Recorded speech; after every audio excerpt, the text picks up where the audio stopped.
ప్రభుత్వం బీసీలను కేవలం ఓటు బ్యాంకు రాజకీయాలుగా మాత్రమే వాడుకుంటున్నది ఈ ప్రభుత్వం.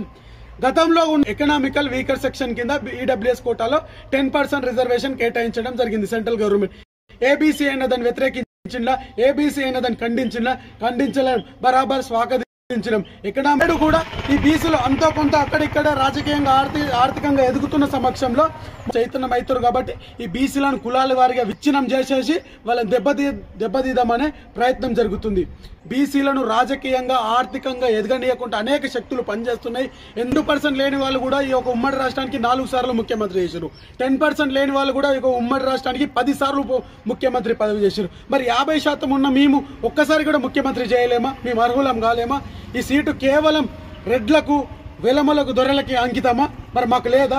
బీసీలకు మాకు ఎప్పటికీ మా జిందా మొత్తం యాక్షించేదా?